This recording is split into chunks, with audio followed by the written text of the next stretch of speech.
trial him and put him on a bad spot, right? That's exactly what, for an example, the news reporters do to the politicians today, right?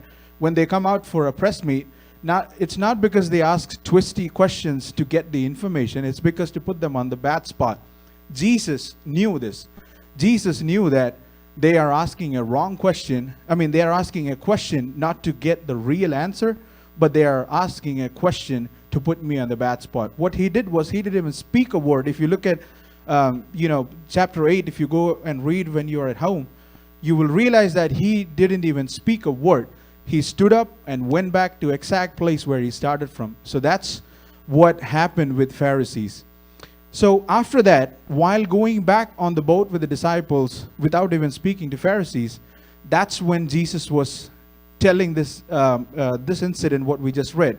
Why? Because Jesus said, if you could read, give me a second.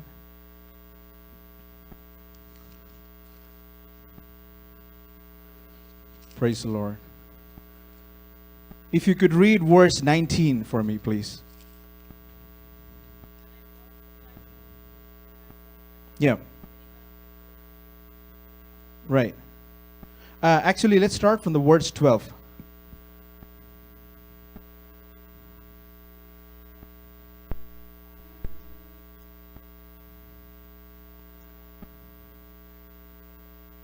Right.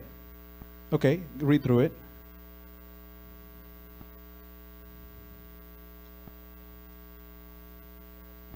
Uh-huh.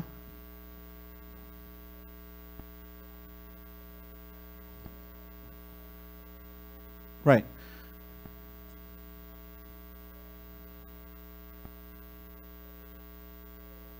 That's actually enough. Thank you. And let me just summarize actually. The verse, if you go back to home and read from 17 to 21, what really happens is Jesus say, hey, beware of the yeast that the Pharisees are throwing out and the Herod is throwing out, right? That's what he was saying, meaning what just happened before with the Pharisees asking question. That's what Jesus intended to say to the disciple. What really happened at the moment the disciple heard the word yeast, they thought about the bread and the miracle that Jesus did a few hours ago, and they thought, okay, Jesus is really telling this because we didn't pick up enough food, we didn't pick up enough bread, and that's why he's reminding us, oh, you all did wrong. But really what Jesus was saying, it's clearly written there. Jesus was saying, I am aiming at something else. I am aiming at the yeast that Pharisees are throwing into the community that could damage you, right?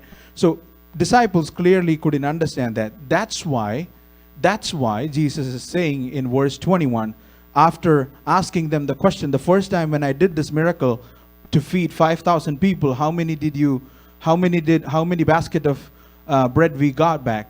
This time, how many basket of bread we got back? And then Jesus is saying this word, are you still not understanding? If I need bread, I can do a miracle. I'm not talking about the bread here.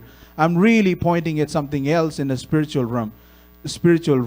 That's exactly what, my dear Christian believers and friends, this is what really sometimes happen to us. God probably is talking something and we probably are thinking completely different thing, and we miss what exactly God is trying to share with us, right? That's why what happens is you have all the promises, like pastors were saying, you have all the promises over and over and over again, but when the trial comes, when the temptation comes, we cannot stick. Why? Because we don't understand what exactly God wants us to do. I want to actually share a couple of examples from the Bible, how God understands people, right? The first one, somebody, can you please help me by reading Exodus chapter 14, verse 22 and 23. This is a very familiar passage to everybody, especially to the Sunday school kids.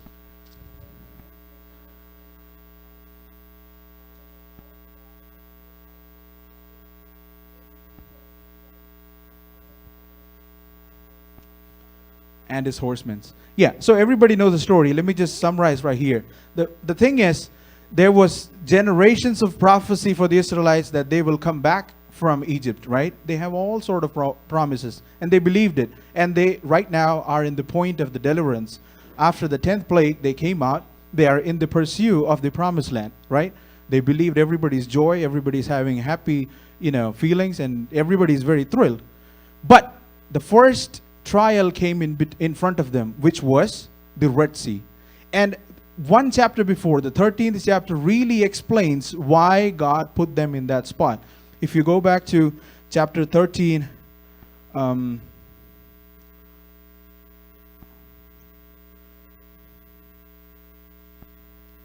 chapter 13, where the last part, actually you can go read it at house. The last part says, why I am doing this is because if you go through the straight way, you might encounter a lot of wars, and that's why probably you will get disheartened in your heart, and you will probably go back to Egypt. That's exactly what Exodus chapter 13, the last paragraph says. That's why God said, okay, let me do a different route then now.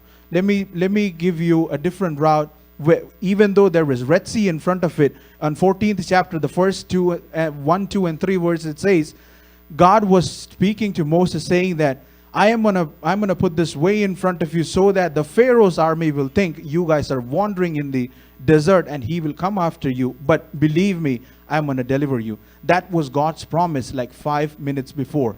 But when they saw Pharaoh and his army coming behind them, what really happened was they panicked.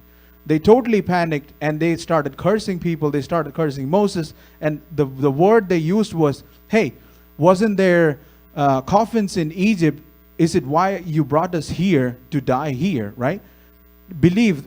See the people, they just got the promises, reassurance over and over again within like 5 minutes, right? God told them generations and generations. They saw the promise coming true. They are in the verge of getting into the promised land. Even then, God explained, hey, this is my plan. Do not fear. I am with you. Still, within 1 minute, they changed their man, right? That's why God, but again, Moses was a good leader. He said to the people, be strong, God is going to deliver. What happened, everybody know. God opened a peculiar way. He engineered a miracle that was not done before or after that, just for that problem. So this is what really God does. Sometimes when we don't have control over the situations that we go through, probably in your schools, in your colleges, we might think everything is lost. But really what is happening is he is re-engineering the whole situation so that you will be delivered and your enemy will go down. So it's kind of like a dual citizenship type of thing, right? A dual plan where God was actually helping you. On the other hand, he was actually, denying the enemy what he really wanted to do. So this is my first point, which is the way of God. We probably might not understand what we are going through today, but really there is something God is architecting and articulating just for me and you in our daily lives. So please hang on there, pray to God, and be, like Pastor Umachanangal was saying, the ways might be completely different for me and you, but the result, the plan that God has will ultimately come through. What you have to do is be close to him, right? That's my first point. And my second point is act of God. There is also a certain way that God acts. There is a way and plan that God already have, and there is an act that God does. For that, and this is my last point because the time is coming up, let's turn our Bible to Joshua, book of Joshua, chapter 7, verse 1. But the children of Israel committed a trespass regarding the accursed things, for Achan, son of Carmi, the son of Zebedee, the son of Zerah. Thank you, Mane. That's enough. So everybody knows the story, right? Israelites are doing war after war. God is giving victory one after the other as he promised. And this is a particular war. God said, if you go there, I'm going to deliver them to you, but make sure you don't take any possessions for your personal belongings. Let that everything come to the tabernacle, right? That's what God commanded directly. But Achan made a mistake. He got allured and he took something and he put it in his own possession, in his own house. What was the result? Everybody know. You all know, right? We have learned this through and over again in Sunday school, which was the next war, which was with the small town of Ai, right? They went for the war. They did their homework. They did they sent the spies to the land, and they went and gave a report. Hey, this is a small town. We don't need the whole Israel army going there. We just probably need 2,000 people. So, the report was good. So the commander-in-chief said, hey, you asked 2,000. Let me give you 3,000 just to be sure. So go and get the town, right? But what happened? 300, 600 people beat 3,000 people, right? That was the result. And I personally believe even if the whole Israel army have went that day, they would have been devastatedly in a failure mode. Why? Because God told them something and they committed a sin, and we are going for a war. That's why the problem was. So Joshua sat down and prayed to the God, hey, God, you told me that this is our victory. I was on your plan. Why this happened, right? This is something that we all should do. We all should pray and say, hey, why this is happening? I bet you God will directly talk to you and say, hey, this is the problem. Coming back to this point, Joshua got the point, okay, this is the problem. Achan did the sin. So they corrected it, right? There was a whole story behind it. You can go home and read. What happened really is one person, because of the sin of the one person, the whole nation was affected. They all went through mourning, right? But at the same time, God is assuring in 3 chapters down, Joshua chapter 10, verse 12 and 13. If you could read, I just want to make that point clear so that you will understand that. Yeah. Right. Right.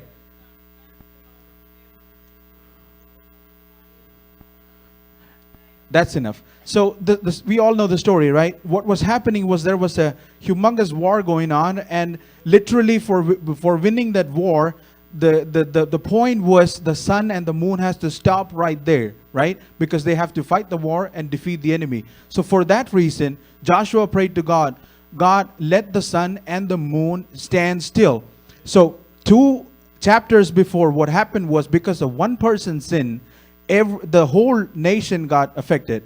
2 chapters down, God is reassuring that if everything is done accordingly, if everything is done what God has told you to follow, God will stop and God will re-engineer the law of nature just to give you the victory. That's what this verse says, right? So in everyday life, we just have to make sure that the way of the God and the act of the God happens through we be close to him, and we are not articulating our plans into it. We are not putting our 2 cents in everything.